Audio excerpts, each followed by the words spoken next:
यदि आपसे पूछा जाए कि लकड़ी का काम करने वाले को क्या कहते हैं तो आप कहेंगे बढ़ई।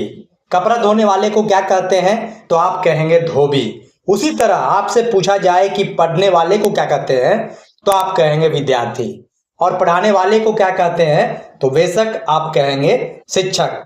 वही शिक्षक जिनके नाम पर बीते दिन बिहार के साथ साथ पूरे भारत में, पूरे हिंदुस्तान में कई तरह के आयोजन हुए, शैक्षिक, सांस्कृतिक, राजनीतिक वगैरह वगैरह। ऐसे आयोजनों में कई शिक्षक सम्मानित बिहार में किए गए, जिसमें एक नाम शिक्षक नेता, नियोजनवाद के खात्मे की लड़ाई लड़ने वाले मुस्तफा आजाद का भी जुड़ा।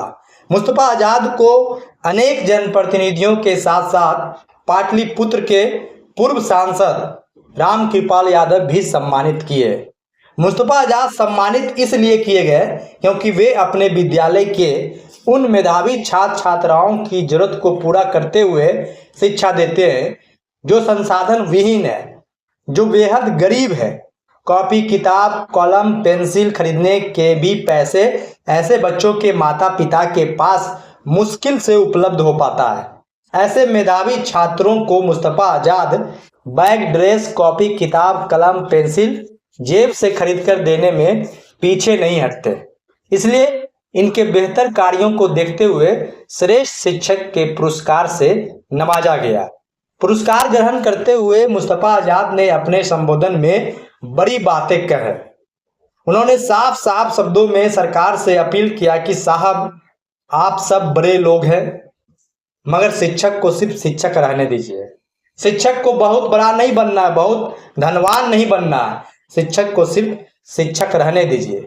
शिक्षकों को इतने ना और काम सबका एक, ये कहाँ का इंसाफ है। मन हुआ तो आप शिक्षक को शिक्षा मित्र बना दिए, मन हुआ तो टोला सेवक तालीमी मरकज बना दिए, मन हुआ तो टेट शिक्षक, मन हुआ तो नियोजित शिक्षक, और मन हुआ तो विशिष्ट शिक्षक, और मन हुआ तो बीपीएससी शिक्षक। अब बताइए, सक्षमता परीक्षा लिए हुए कितने दिन हो गए, उनकी पोस्टिंग नहीं हो रही है, ट्रांसफर नहीं हो रही है। मतलब जब मन जो आए वो कर दिए। कोई नीति रणनीति से लेना देना नहीं है, सिर्फ राजनीति से लेना देना है। बताइए भला, इतने नामों की जरूरत है क्या? नहीं, मतलब नहीं। शिक्षा और शिक्षकों के साथ राजनीति बंद कीजिए साहब, तभी सही मायने में आप शिक्षकों को शिक्षक दिवस के अवसर पर डॉक्टर सर्वपल्ली राधाकृष्णन को याद करते हुए सही मायने में सम्मानित कर सकते हैं और डॉक्टर सर्वपल्ली राधाकृष्णन के सपनों को साकार कर सकते हैं। यह बड़ी बातें मुस्तफा आजाद ने पुरस्कार ग्रहण करने के उपरांत कहा। मुस्तफा आजाद जी की बातों को सुनकर आपका भी सीना चौड़ा जरूर हो जाएगा, लेकिन अब देखना होगा कि ऐसे शिक्षक नेताओं की अपील पर सरकार के कानों में जू रेंगती है या नहीं।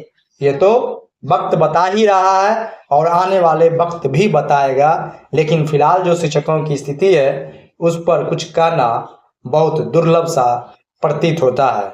बने रहिए टीचर जंक्शन के साथ। ऐसे वीडियो को देखने के लिए आप चैनल को सब्सक्राइब कर बेल आइकन दबा सकते हैं। बहुत बहुत धन्यवाद। नमस्कार।